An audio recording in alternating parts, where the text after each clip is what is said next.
Oh, a bit of bad news today.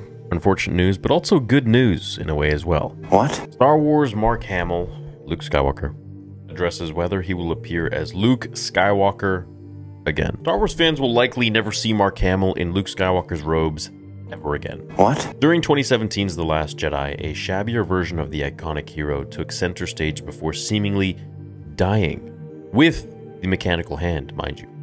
But then in The Mandalorian's second season finale, a de-aged Skywalker crashed the party to whisk Grogu away for Jedi training, which ended up being absolutely pointless because he was back with Mando next season. When I read episode 8, I knew it was over, reflected Hamill in a recent interview with The Hollywood Reporter. But let's go ahead and click on The Hollywood Reporter and get the actual story. So I was relishing every moment, but also saying goodbye to all those people that I had associated with over the years.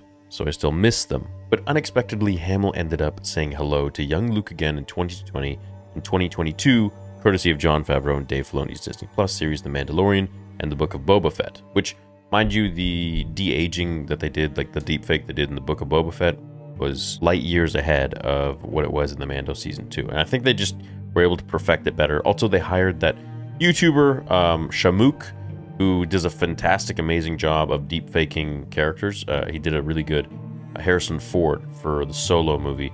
You can find it on his channel. But anyways, they hired a YouTuber, and I'm guessing he may have done a great job. Maybe he, came in handy. I don't know. So, however, despite recent news that the sequel trilogy co-star Daisy Ridley would be returning to the role of Rey in Sharmeen Obaid-Chinoy's untitled Star Wars film that's set 15 years after the events of Rise of Skywalker, Episode 9, Mark Hamill, at this moment in time, does not expect to resume Force Ghost duties. No, I don't have any expectations of that happening, Hamill bluntly states. Okay, so a couple things here. Look, they all say that, no, I don't know if it's happening.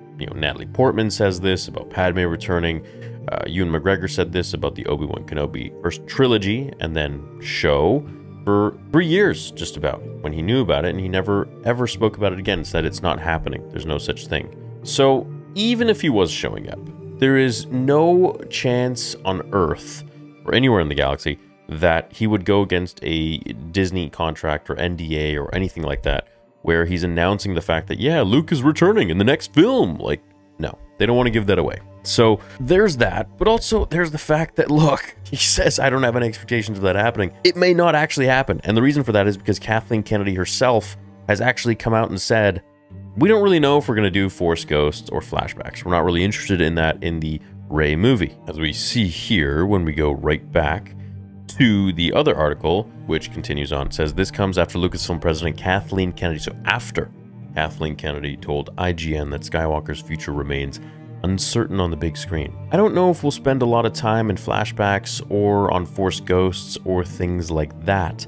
she says, but certainly the spirit of what he represents to her is going to be significant. Yay! So once again, we can't take what they say as face value. Of course, they can't really say anything. They're not going to reveal any of the important moments of the film. And of course, Luke returning as a Force Ghost would be a massive part of the film. Probably for many people, the sole reason that they would go and see it, because they want to see Luke again, even though it would be the tarnished version of Disney, but maybe they'll one day get it right. We'll see. Kathleen goes on to say, which I already covered in the video, I'll just repeat for this one. Well, we're 15 years out from Episode 9, so we're post-war, post-First Order, and the Jedi are in disarray. There's a lot of discussion around who are the Jedi, what are they doing, what's the state of the galaxy. So really my answer to this is, can you just freaking entertain me? Can you just make some cool Jedi, like slicing some stuff like we saw in the prequels and the originals? Just entertain me, man. Just make some cool Jedi stuff with lightsabers. That's so hard to ask. I don't really care about this other crap. Yes, definitely. Give me lightsabers. That was one of the coolest things of Star Wars. And anyone who says otherwise, I have to question their legitimacy in really understanding what the major hype, or one of the major hypes, was back when Star Wars came out. I mean, that lightsaber, I mean, when I saw it in the 90s, let alone in the late 70s for people, was mind-blowing. It was literally the coolest thing that a 6-year-old could have seen at that time. And I can only imagine what it was like for everyone in the late 70s and early 80s who got to experience that, because technology itself didn't really advance to the point of where it was in the late 90s, where we were already kind of had this preconceived notion that, like, okay, yeah, like the technological things are quite possible. So, you know, you're already thinking of like blaster bolts and, you know, this and that. You've kind of been raised with that. So when that lightsaber came out, it was pretty cool. And then, of course, you know, you got comics and the books and they're just slicing through things. The lightsaber is a huge selling feature. It's a cool gimmick, cool weapon, the coolest weapon in my opinion. And when you attach that to the Force and a user who can use the Force really well, I mean, you just a recipe for amazing, cool, fun, exciting, or whatever other word you want in there. She's attempting to rebuild the Jedi Order based on the books, based on what she promised Luke. So that's where we're going. So yeah, look, I mean, clearly it's very Luke, like Luke is shadowing this whole movie, like he is there, like he's around there. So I'd be really surprised if they don't actually include Luke again. But then, you know, there's another interview where Mark Hamill has just recently released that he said that Luke and all the original cast should be recast with new people. So I don't agree with that myself. I think deepfake is the way to go. It does look very realistic. And you, of course, got to get permission from, you know, the actors' families and all that, you know, if they have passed and everything, just like they did with Peter Cushing for Moff Tarkin. So I myself don't want to see new actors replacing Mark Hamill or replacing, you know, Harrison Ford or the late Carrie Fisher, sadly. I just want to see them deep-faked. I think Lucasfilm has the technology. I think they can do it just pretty darn well after what we saw in the Book of Boba Fett.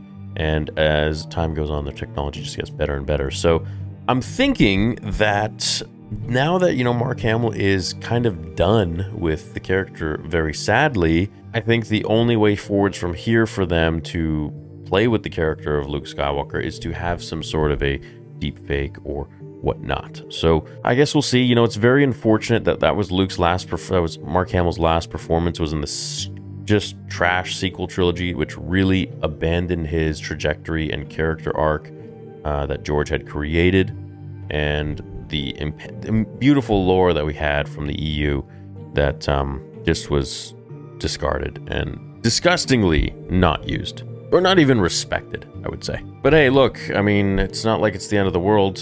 We just never got to get the band back together. We're waiting for 40 years. Look, I am excited for the Dave Filoni movie. I do think there will be a lot of deep fake incorporation in that film.